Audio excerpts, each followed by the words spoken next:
caríssimos e caríssimas, estamos aí iniciando mais uma disciplina do nosso curso de Técnica e Mecânica da Escola Evolute. É isso aí.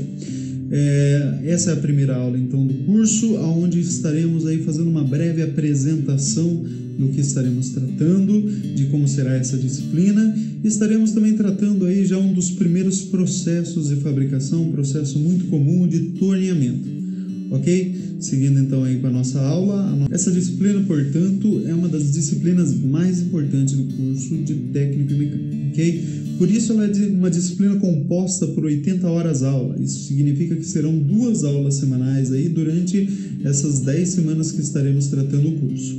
O objetivo principal dessa disciplina, então, é que o aluno possa conhecer amplamente os processos de produção, os mais comuns, principalmente na área da mecânica, para poder adequar, para que ele consiga selecionar os processos adequados para a fabricação de um determinado produto. Ou seja, um produto composto por diversos componentes que o aluno consiga adequar, verificar cada componente, como ele é fabricado, que processo que precisa ser utilizado para a fabricação desse. Ok? Seguindo então aí a avaliação será realizada em 3 etapas, como vocês já sabem que é feito assim na Escola Evolute. Essas primeiras etapas então serão uma lista de exercício que deve ser entregue ali pela aula 8, isso deve ser passado aí pelo seu professor, e um trabalho em grupo que deve ser realizado ao final do curso, porque ele vai conter assim todo o conteúdo do curso. Ele vai buscar do aluno que o aluno tenha o conhecimento de tudo aquilo que foi passado no curso. Então é muito importante que esse trabalho aí seja realizado aí pelo grupo todo e que seja entregue ali pelo final do curso, ali pela aula 18 mais ou menos, ok? E como vocês já sabem, a avaliação final será a última aula do curso, e nessa avaliação será uma avaliação individual. O aluno deverá apresentar tudo aquilo que ele aprendeu ao longo dessas 10 semanas aí de curso. E caso o aluno não consiga atingir a média, ele então deve procurar o seu professor para estar realizando a recuperação. Com a recuperação ele pode então se manter aí dentro da média, fechando essa disciplina aí, podendo fechar também o curso de Técnica e Mecânica. Seguindo para a nossa introdução, processos de fabricação mecânica então vai estar abrangendo então todos os processos que trabalham principalmente com metais, os processos metalúrgicos propriamente. Dentro desses processos, na literatura revisada, nós vamos ver que eles podem ser divididos principalmente em três categorias básicas. A categoria que nós chamamos aí de processos de conformação. Os processos de conformação são aqueles processos onde se molda o produto, onde consegue se moldar o material sem necessariamente retirar material desse produto, ok?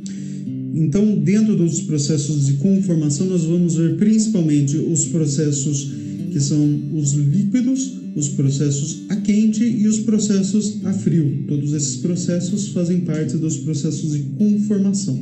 Depois nós temos os processos de usinagem, que são aqueles processos que extraem material do metal para poder dar forma ao produto. Dentro deles nós encontramos principalmente os processos de corte, os processos de abrasão, os processos que são chamados elétrico ou químicos, e nós temos ainda alguns outros processos que nós estaremos revisando ou conhecendo para saber o que tem aí de mais novo dentro da tecnologia. Ok? E finalmente nós encontramos aí os processos de adição. Os processos de adição são aqueles que acrescentam material para poder dar forma ao produto. Então, dentro desses nós encontramos principalmente o processo de soldagem, que é um processo muito amplo, tem uma gama muito grande aí de operações dentro dele. Nós temos o processo de metalurgia do pó, onde vocês conhecerão aí essa tecnologia que já é mais comum aí dentro dos nossos dias, e finalmente o de prototipagem aditiva, que é um processo novo dentro do mercado, mas que tem ganhado muito mercado aí nesses últimos dias, ok? Esses são as categorias que compõem, então, os principais processos de fabricação. Dentro desse, nós estaremos iniciando com os processos de usinagem, que já são os processos mais comuns e que provavelmente, para aqueles que já trabalham dentro da área da mecânica, já conhecem esses processos. Ok? Vamos iniciar? Então, para iniciarmos os processos de usinagem, nós precisamos ter alguns conhecimentos básicos. Ok? Nós precisamos saber que os processos de usinagem, eles acontecem através de máquinas que utilizam altas potências para poder estar extraindo o material excessivo para poder dar forma a esse metal. Quando nós tratamos de máquina, nós precisamos tratar de diversas noções de segurança. Quais são essas principais noções? Vocês vão verificar dentro da NR12, principalmente, que para a instalação e para a operação dessas máquinas precisam se tomar diversos cuidados, ok? Pois toda máquina instalada, ou para executar qualquer processo propriamente, ele tem determinados riscos. E esses riscos aí são os riscos muito comuns aí dentro da produção mecânica, que precisam ser minimizados ou eliminados. Ok? Então, para eliminar alguns riscos dentro da NR12, a gente vai ver aí que todas as máquinas precisam ser instaladas da forma correta, precisam ser instaladas com diversos itens de proteção e, além disso, alguns elementos de segurança, como botões para parada automática da máquina, entre outros diversos itens aí que a gente encontra. Ok? Isso pode ser visto tudo dentro da NR12. E quais são, então, esses riscos mais comuns que nós temos aí? Nós temos principalmente os riscos, como nós estamos trabalhando com extração de metal, é muito comum gerar cavaco. Esses cavacos, eles podem ser cavacos cortantes ou podem ser cavacos que saem em alta velocidade. Então, é muito importante para o operador ou mesmo para o técnico que está acompanhando aí a instalação de uma máquina, que ele utilize os EPIs adequados para proteção, ok? Então nós temos aí o óculos de segurança, é muito comum quando você trabalha com cavacos. Temos também como a máquina gera ruído, e é um ruído ambiente, assim, um ruído comum, constante que se verifica no processo, é preciso também o uso de protetores auriculares. E também para a proteção do cavaco, que fica no chão ou em diversas outras superfícies, é importante o utilizo também de botinas ou de sapatos de segurança. Esses sapatos normalmente são adequados e eles contêm um bico para proteção da queda de determinados materiais sobre o pé.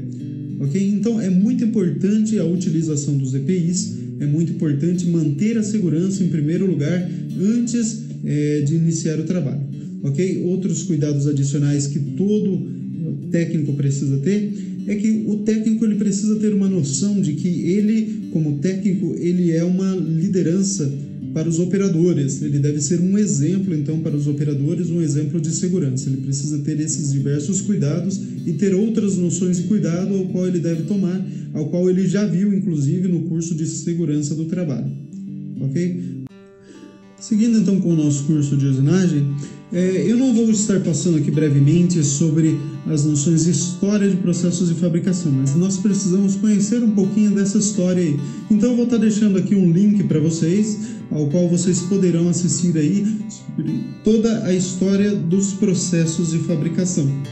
E quando vocês verificam essa história do processo, vocês verificam que a forma mais comum de fabricação era através do corte. E o corte, para ele ser realizado, não importa que corte fosse realizado, ele precisava ser realizado através de uma ferramenta. Essa ferramenta, de todas as ferramentas que nós encontramos no mundo para realizar o corte, o que nós encontramos de comum em todas essas ferramentas é a formação de uma cunha. O que é uma cunha? Uma cunha é exatamente um ângulo fechado, ou seja, um ângulo menor do que 90 graus, para poder estar realizando um corte em determinado produto, seja ele uma madeira, seja ele um metal, ou seja mesmo outros produtos, sejam eles quais forem. Por exemplo, a faca, que é muito comum para cortar carnes ou para cortar outros tipos de objetos, ela tem uma cunha, ou seja, ela tem uma afiação muito fina, uma ponta muito fina, num ângulo que é fechado, um ângulo que é muito inferior ao ângulo de 90 graus. Então nós vemos aqui alguns processos comuns que têm cunha, como por exemplo uma talhadeira para extração de madeira. Ela tem uma cunha, não é uma cunha muito fechada, mas você encontra uma cunha onde ela pode extrair o excesso de material. Nós vemos ali a serra. Do que a serra é composta? A serra é composta por diversos dentes, a qual esses dentes são pequenas cunhas, as quais, quando se passa essas diversas cunhas sobre um determinado material, você vai retirando o material aos poucos. E finalmente aí nós vemos um torno mecânico aí com uma ferramenta. Nessa ferramenta aí também é uma cunha para poder extrair o material ao entorno da peça. Ok? Então, o que é exatamente essa cunha? Ela é uma formação de ângulos, porque não basta simplesmente ser um ângulo fechado. É preciso que você tenha, como você pode ver aí, um ângulo que é um ângulo de folga, que tem que ter de espaço entre o material que está sendo cortado e a ferramenta propriamente. Um ângulo que é o ângulo de saída, que é o ângulo por onde é feita a extração do metal. Então, essa é a ferramenta mais comum aí para utilização em metais, ok? E vocês vão estar conhecendo melhor essas ferramentas aí para frente. Para que essa ferramenta consiga extrair, seja qual material for, é preciso que ela tenha maior dureza e tenacidade do que o material que ela está extraindo. Dureza e tenacidade são duas propriedades básicas dos materiais que vocês já conhecem através da disciplina de materiais, mas que nós vamos estar repassando aí. E o que é a dureza, então? Dureza é uma propriedade onde se mede a resistência que o material tem de ser penetrado, ou seja, qual que é a resistência que esse material tem de um determinado outro material realizar a penetração sobre a superfície desse material. Em outros termos, a gente pode dizer qual que é a dificuldade que o material tem de ser penetrado, de um outro material entrar sobre ele. E a tenacidade é a propriedade onde se mede a energia que o material consegue absorver antes de se romper, ou seja, antes de haver a fratura. Então, quando a gente fala que o material tem que ter maior dureza e tenacidade, significa que tem que ser um material que seja mais duro do que o material que está sendo cortado, e precisa ser um material que ao mesmo tempo ele resista, ele tem uma resistência a absorver. Por quê? Porque quando você faz um determinado esforço, esse material ele pode se quebrar. Se ele for um material muito quebradiço, se ele não absorver a quantidade de energia, se ele não tiver resistência bastante para absorver essa energia, então esse material ele sofrerá uma fratura, ele não pode ser utilizado como uma ferramenta. Nós temos, por exemplo, o vidro, ele é um material de alta dureza, mas ele é ao mesmo tempo um material muito quebradiço. É preciso então selecionar um material que ele tenha essas duas propriedades básicas, que ele tenha alta dureza, mas que ao mesmo tempo ele tenha alta resistência, alta tenacidade, ou seja, que ele não se rompa com o impacto, ou que ele não se rompa com o esforço. Nesse caso aí, a gente pode ver muito bem o teste de tenacidade. Quando você verifica o teste de tenacidade, eu vou deixar aqui um link para vocês vão verificar que é realizado uma ruptura do material e se verifica o quanto que o material absorveu de energia antes de se romper. É esse que é o teste de tenacidade. É um teste muito comum aí no mecânico. Eu vou deixar aqui um link para vocês poderem verificar como que esse teste é realizado. Vamos seguir então com o nosso curso?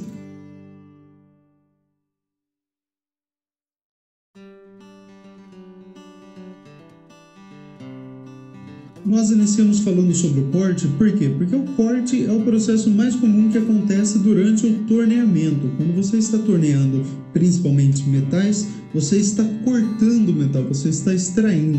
E você precisa ter uma ferramenta adequada, onde ela tenha os ângulos adequados para realizar o corte e onde ela tenha a dureza e a tenacidade necessária para poder estar realizando esse corte sem problemas. ok? Então aí nós temos aí uma peça que a gente pode ver, onde ela está realizando o corte, onde o corte está sendo realizado nela, através de uma ferramenta ali, onde a gente pode ver esse é o torno, ok? Aqui nós temos algumas peças que são fabricadas no torno. As peças são muito comuns aí, diversos eixos, buchas, algumas conexões. Nós vemos aqui outras peças que são aí fabricadas no torno, como nós temos mais conexões, nós temos hastes, nós temos engrenagens, tudo isso, todas essas peças que são peças cilíndricas, cônicas, elas precisam ser realizadas através de um processo onde a peça passe por esse giro, ou seja, onde ela passe pelo torno. O processo de torneamento é próprio para essas peças. E é o processo de torneamento propriamente. Segundo a nossa literatura, o processo de torneamento é o processo mecânico de usinagem destinada à obtenção de superfícies de revolução com o auxílio de uma ou mais ferramentas monocortantes. Ou seja, é o processo onde você consegue adquirir peças de revolução, sejam elas peças cilíndricas, cônicas ou peças com cones internos ou peças com furos cilíndricos que podem ser obtidas então através do torneamento. Nesta operação então a peça ela gira em torno de seu próprio eixo, enquanto a ferramenta que vai fazer o avanço tanto longitudinal quanto radial, ou seja, ela vai avançar no eixo X ou no eixo Z em direção ao centro da peça para poder então fazer as extrações de material. Vamos agora então conhecer as principais máquinas para poder executar a operação de torneamento. Nós vemos aí então o torno paralelo. O torno paralelo então ele é composto principalmente pela placa. A placa do eixo árvore é a placa onde é fixada a peça para que a peça gire então em torno do eixo aonde ela está fixada. Ok?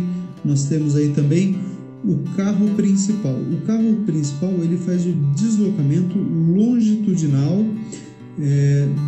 durante todo o espaço que nós temos aí do torno, para poder então fazer esse avanço nesse eixo X.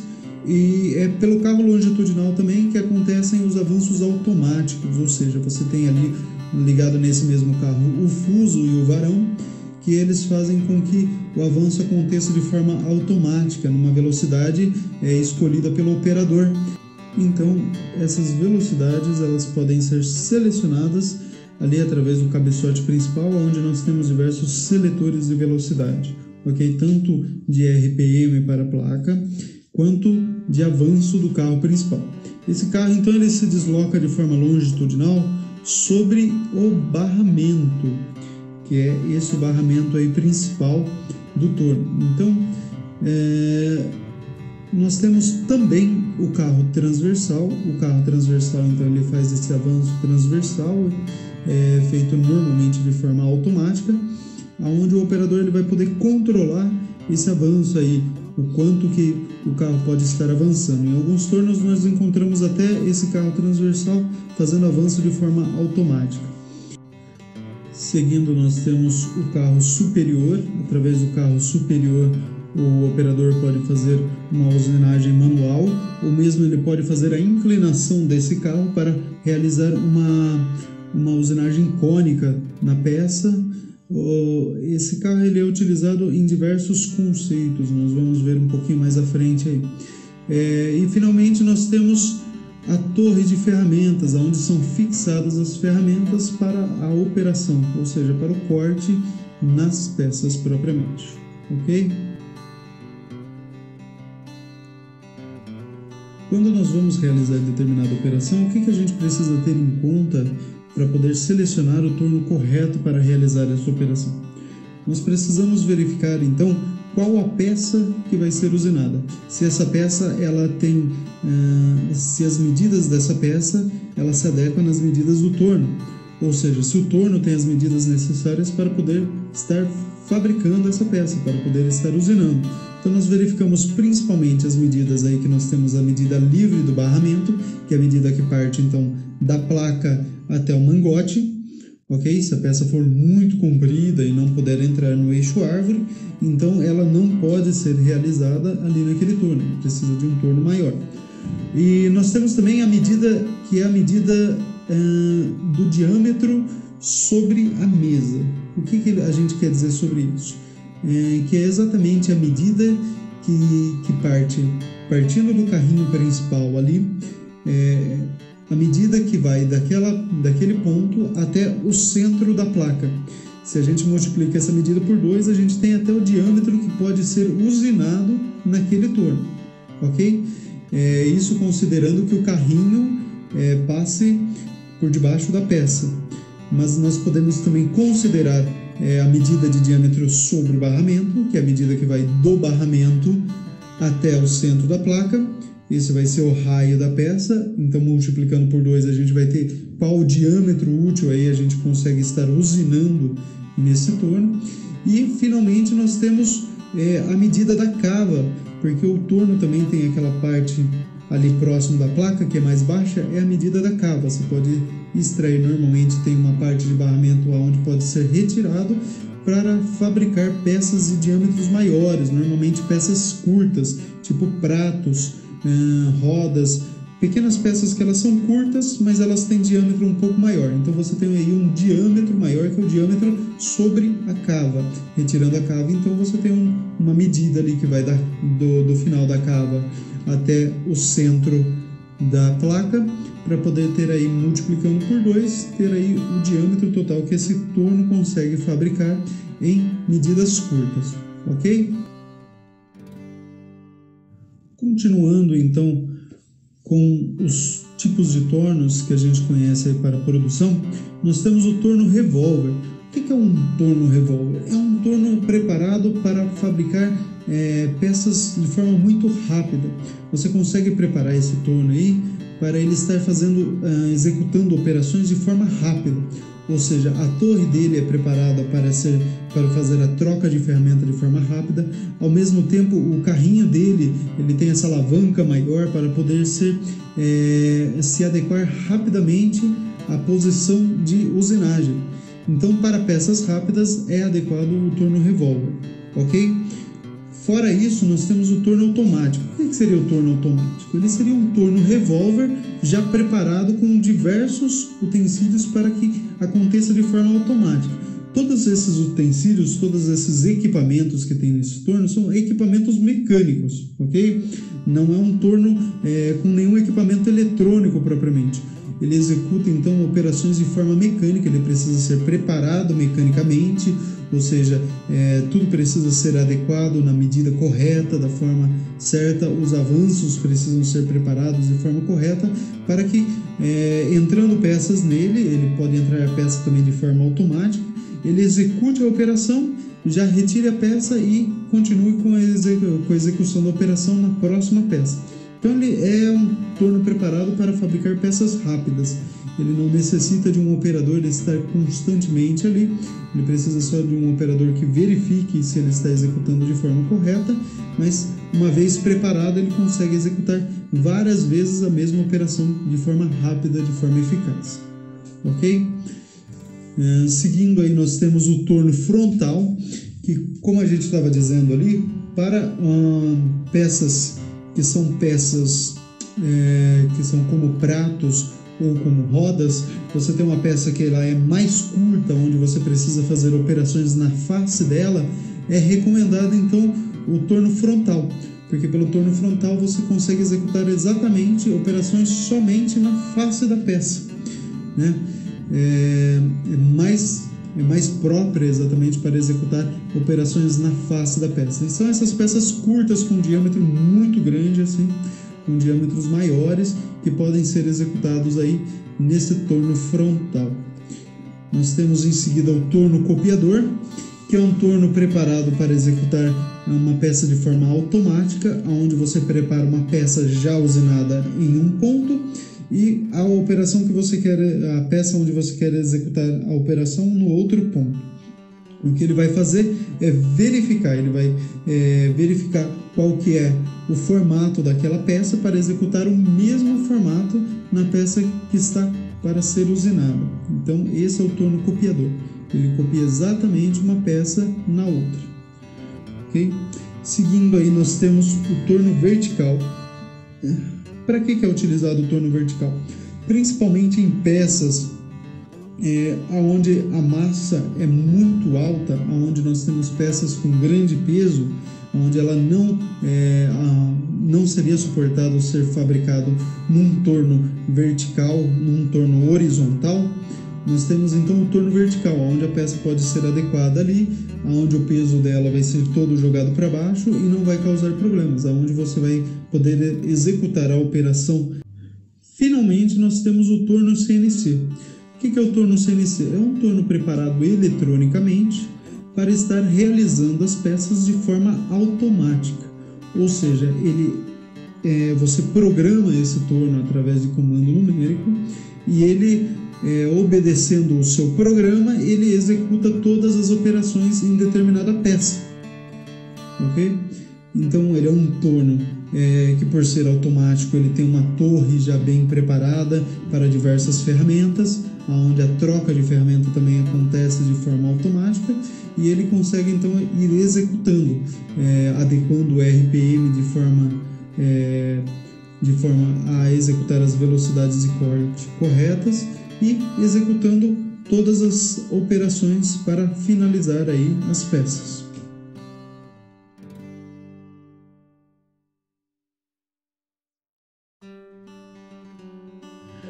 Vamos partir agora para as operações. Que operações que podem ser realizadas no torno? Que tipo de operações você consegue realizar em peças que revolucionam, em peças que giram em torno de seu próprio eixo?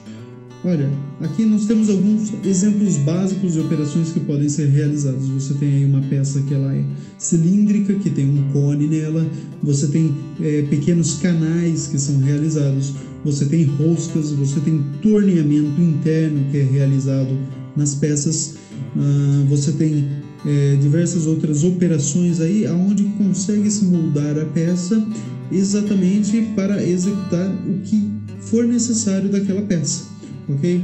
Mesmo raios, chanfros, diversos formatos podem ser dados à peça ao entorno da peça, ok? Em peças cilíndricas propriamente.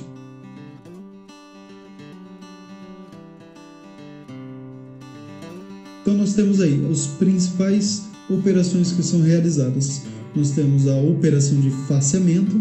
Ali no item A a gente vê que a peça girando em torno de seu próprio eixo, a ferramenta ela desliza na face da peça. Essa é a operação de faceamento. Naquele caso ali nós temos uma ferramenta que ela está perpendicular à face da peça, mas isso não é necessariamente dessa forma. A ferramenta ela pode estar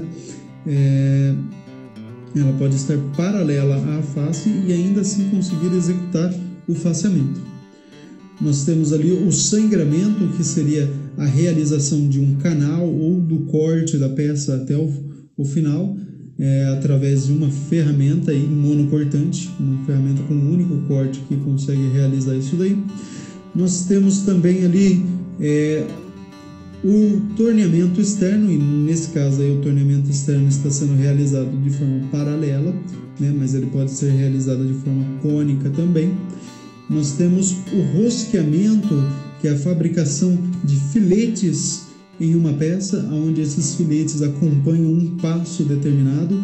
Você consegue preparar a máquina para realizar esse passo e então poder executar esses filetes. Nós temos aí o torneamento de perfil. O torneamento de perfil normalmente é realizado um perfil na peça através de uma ferramenta já preparada com esse perfil. Isso hoje é muito incomum, muito pouco utilizado, mas ainda é utilizado em algumas empresas. Você consegue deixar uma ferramenta preparada onde ela já tem o perfil que a peça deve ficar ao terminar o processo, ok? E finalmente você tem o perfilamento. O perfilamento o que seria? Seria a ferramenta dar o perfil à peça através do movimento que ela realiza, tanto nos eixos X quanto no eixo Z.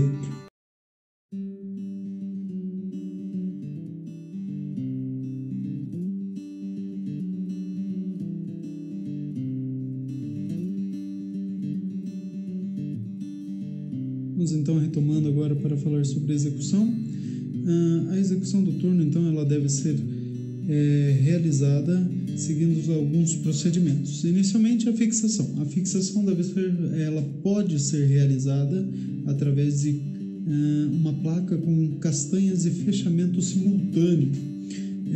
Essa placa normalmente é uma placa de 3 castanhas, mas há também a placa de 4 castanhas com fixação simultânea, na qual essa placa ela tem uma cremalheira que, ao girar a chave, girando também o pinhão, ela vai fazer com que as castanhas se movimentem para dentro da placa ou para fora da placa conjuntamente, como vocês podem ver na animação aí ao lado, ok? A placa também ela pode ser uma placa de fixação de castanhas independentes, onde o operador ele pode fixar cada castanha de cada vez, ok? Junto com essa placa pode estar trabalhando também um ponto, ok? Uma ponta rotativa. Essa ponta rotativa ela é normalmente uma ponta de aço presa em rolamentos, na qual tem um cone externo para fixação no mangote do torno. Essa ponta então ela serve de apoio, como vocês podem ver aí na imagem abaixo. Ela vai servir de apoio para fixação na placa, para manter a centricidade da peça e, ao mesmo tempo, garantir também com que a peça suporte aos esforços que são realizados durante o corte, ou seja, que a peça ela não reflita esses esforços diretamente na usinagem da peça, ok? A peça podendo ficar mesmo cônica ou ovalizada exatamente por causa desses esforços. Então, a ponta ela serve principalmente para essa função. Essa ponta ela também pode ser utilizada para fixação da peça de outra forma. A peça pode ser fixada entre pontas. Quando a peça é fixada entre pontos, ela precisa então de uma placa igual a essa placa que temos aqui, que seria uma placa lisa, na qual tenha um arraste para poder fazer com que a peça se movimente juntamente com a placa, ok? E finalmente nós temos aí como auxílio de fixação a luneta.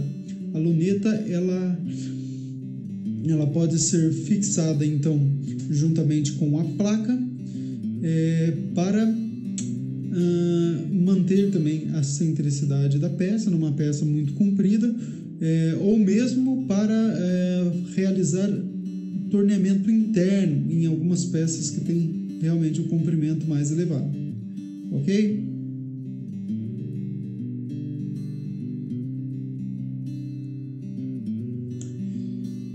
Agora, a fixação também a ser realizada é a fixação da torre de ferramentas, ok? A torre de ferramentas, então, ela normalmente no torno universal é uma torre com uma torre quadrada com espaço para 4 ferramentas. Essas ferramentas devem ser fixadas, então bem fixadas nessa torre, e devem ser também alinhadas com o centro do torno. A altura dela deve ter exatamente a altura do centro do torno, do centro da placa do torno, para que assim o corte seja realizado da forma correta. Okay?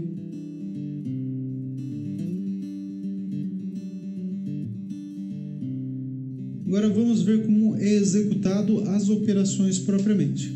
O faceamento é uma operação onde a ferramenta, ela tendo um corte, principalmente o corte frontal, a ferramenta ela vai se mover nesse movimento transversal, indo em direção ao centro da peça. Podemos chamar também de movimento radial, uma vez que ele segue pelo raio da peça. Essa é uma operação que é realizada na face da peça, ou seja, numa das extremidades da peça, para assim deixar já essa face usinada e perpendicular com o centro da peça propriamente. Vemos aqui algumas outras operações de faceamento. Temos aqui uma peça sendo faceada aqui na parte superior, onde também ele segue com a usinagem externa depois. Nós temos aqui abaixo uma outra peça realizando o faceamento da peça propriamente, onde a peça está ainda em seu estado de pré-desbaste, podemos dizer assim. Seguindo agora nós temos o desbaste. O desbaste é basicamente a operação que ela é realizada para se remover o máximo possível de material. Ou seja, você tem uma peça onde você inicia com um diâmetro muito grande e essa peça ela precisa terminar com um diâmetro muito menor, você precisa retirar todo esse material.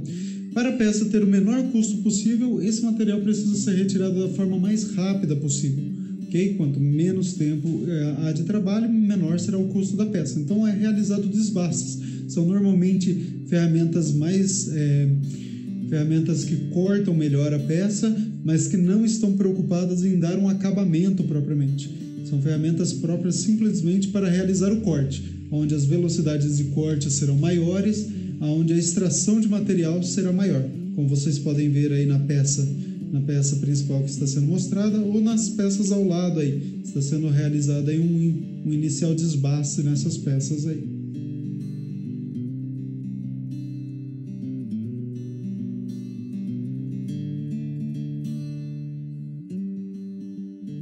Vamos agora à operação de acabamento, ou propriamente aquilo que nós vimos antes como perfilamento, que seria a moldagem final da peça. Essa moldagem final aí é realizada com uma ferramenta própria para dar o acabamento na peça, ou seja, é uma ferramenta que ela vai ter um raio apropriado para isso, uma ferramenta que ele vai ter um corte mais apropriado para isso, e nessa ferramenta, então, ela realiza a peça conforme o perfil final que ela deve obter, ok? Nós temos aqui alguns exemplos de peças que têm raios, de peças que têm raios esféricos.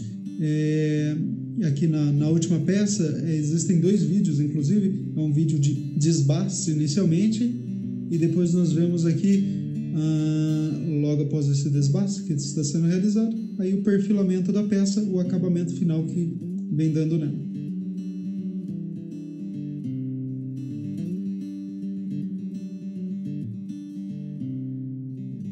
Vemos agora a operação de sangramento. O que seria a operação de sangramento? Seria similar à operação de faceamento. A intenção é fazer com que a ferramenta ela siga no movimento transversal. Ela entre contra o raio da peça, indo em direção ao seu centro. Contudo, em vez de se realizar na extremidade da peça, como é feito no faceamento, essa operação ela é realizada numa parte da peça, entre as suas pontas, ok? Então é realizado ali pelo meio da peça, em algum momento onde se quer realizar um canal. Quando se realiza, então, essa operação, se quer exatamente realizar-se um canal, deixar um canal ali na peça, ou mesmo fazer o corte da peça naquele local. Ok? Nós vemos aqui, então, algumas operações. Essa operação ela é realizada por uma ferramenta que é chamada de bedame, e aqui nós vemos na primeira imagem o bedame cortando, fazendo 2 canais na peça superior, e na peça inferior ali nós vemos o bedame fazendo um canal mais largo. O bedame entra por diversas vezes na peça e depois entra fazendo o acabamento final. Ok? Aqui nós vemos já o corte de peças propriamente. Na imagem à sua direita você está vendo aí o bedame cortando uma peça maciça. Na imagem à sua esquerda uma peça oca, uma peça que tem uma furação, ok? Então o bedame entra até realizar o corte total da peça.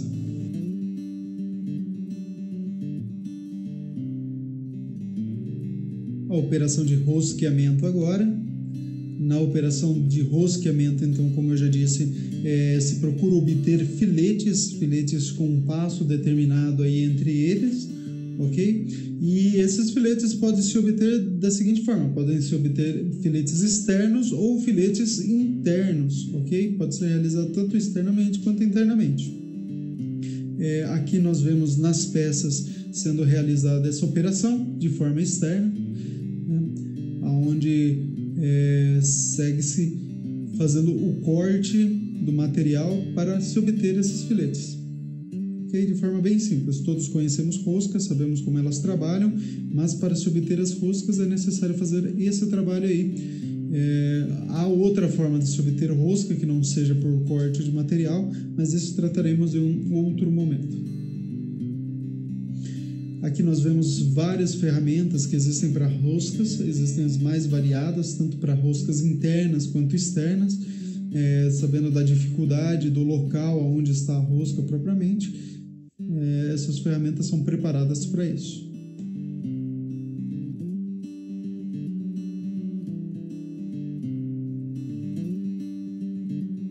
Chegamos então ao final da nossa primeira aula, que nós podemos aprender um pouco mais sobre o torneamento propriamente e sobre os processos de usinagem de forma geral.